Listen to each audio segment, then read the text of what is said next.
السلام علیکم دوستو، میرا نام ہے حسن مالک اور آپ دیکھ رہے ہیں HM ٹی وی۔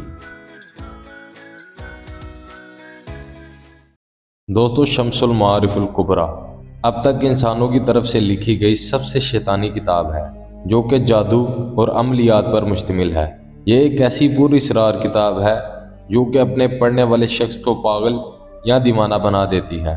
دوستو، آج سے تقریباً 850 سال پہلے مصر میں ایک اسکالر رہتا تھا۔ اس کا نام احمد البونی تھا۔ احمد البونی اصل میں الجیریا میں پیدا ہوا تھا۔ اس نے اپنی زندگی مصر میں گزاری تھی۔ البونی ایک میتھمیٹیشین اور فلاسفر تھا۔ شمس المعارف اسی شخص نے لکھی تھی۔ البونی کی زندگی کے بارے میں کوئی اتنا خاص تو نہیں جانتا تھا، لیکن یہ کہا جاتا ہے کہ اس کی موت 1225 میں ہوئی تھی۔ دوستو، شمس المعارف کا مطلب معلومات کا سورج ہوتا ہے، لیکن یہ کتاب آج اپنی اصلی حالت میں موجود نہیں ہے۔ کہتے ہیں کہ البونی کے مرنے کے بعد کئی لوگوں نے اس کتاب میں اضافہ کیا ہے، یعنی آج جو شمس المعارف کتاب ہے یہ وہ کتاب نہیں ہے جو البونی نے اصل میں لکھی تھی۔ لیکن ابھی اصل بات تو یہ ہے کہ اس کتاب میں ایسا کیا موجود ہے جو لوگ اس سے ڈرتے ہیں اور اسے جنات کے ساتھ کمپیئر کیا جاتا ہے۔ دوستو، البونی نے اس کتاب کی شروعات میں ہی لکھا ہے کہ اس کتاب میں جادوئی طاقت اور چھپی ہوئی طاقتوں کے متعلق معلومات ہے، یعنی یہ کتاب بنیادی طور پر جنات اور جادو کے متعلق ہے۔ البونی نے اس کتاب میں علم الحروف کو استعمال کیا تھا۔ اس کا ماننا تھا کہ عربی کے کئی الفاظ ایسے ہیں جن میں جادوئی طاقت ہے۔ آپ شمس المعارف کی اردو ٹرانسلیشن میں کتاب دیکھیں تو اس میں لکھا ہے کہ آپ عامل بن سکتے ہیں، ہمزاد کو قابو کرنے کا طریقہ، سفید جادو کیسے ہوتا ہے اور اس جیسی دوسری چیزیں۔ انہی چیزوں سے پتہ چلتا ہے کہ اس کتاب میں کیا کچھ موجود ہے، یعنی اس کتاب میں سب ملے گا جس کا جادو سے تعلق ہے۔ پسند کی شادی کرنا ہو، دشمن کو برباد کرنا ہو، بخار کو ٹھیک کرنا ہو، یہ کتاب دعویٰ کرتی ہے کہ اس میں ہر چیز کا حل موجود ہے۔ یہ سب چیزیں اس کتاب میں باقاعدہ ایک طریقے سے سکھائی گئی ہیں۔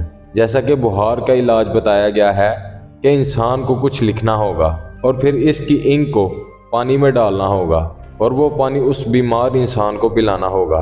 بہرحال، جیسا کہ میں نے آپ کو بتایا کہ البونی اس علم کو علم الحروف کہتا تھا، یعنی بنیادی طور پر الفاظ سے جادو کرنا۔ اس کتاب میں جنات کے نام بھی بتائے گئے ہیں کہ یہ کیسے رہتے ہیں، کہ انسان نے کسی جنی سے شادی کرنی ہو تو اس کا طریقہ کیا ہے، اگر کسی جن کو بلا کر اپنے تابع بنانا ہو تو وہ کیسے کیا جا سکتا ہے۔ یہ سب کچھ اس کتاب میں موجود ہے۔ اس کتاب میں یہ بھی لکھا ہے کہ ہمیں صرف نیک جنات کو ہی بلانا چاہیے اور یہ دھیان کرنا چاہیے کہ کہیں اس علم سے برے جنات ہمارے پاس نہ پہنچ جائیں جو ہمیں نقصان پہنچا سکتے ہیں۔ دوستو، وقت کے ساتھ ساتھ اس کتاب کے متعلق کافی عجیب باتیں مشہور ہونا شروع ہو گئی، جیسا کہ جنات نے اس کتاب کو خود لکھوایا تھا یا پھر اس کتاب کی حفاظت جنات خود کرتے ہیں۔ یہ بھی مشہور ہو گیا کہ اس کتاب کو پڑھنے والے پاگل پن کا شکار ہو گئے یا ان کو نقصان پہنچ چکا ہے۔ جیسا کہ یہ ایک کہانی مشہور ہے کہ سعودی عرب میں ایک آدمی نے اس کتاب کو پڑھ کر کسی جنی سے شادی کر لی تھی۔ یہ آدمی پہلے ہی شادی شدہ تھا۔ اس جنی نے اس آدمی کی بیوی، ماں باپ اور ساس سسر کو قتل کر دیا تھا۔ اس کی حقیقت تو اللہ تعالیٰ ہی جانتا ہے، لیکن ایسی کئی کہانیاں آپ کو شمس المعارف کے متعلق سننے کو مل جائیں گی۔ البونی نے اس کتاب میں سختی سے لکھا ہے کہ اس کتاب کو صرف اس کے طالب علم ہی پڑھ سکتے ہیں، یعنی جن کو اس علم کی سمجھ ہے۔ بہرحال دوستو، کالا جادو اسلام میں حرام ہے۔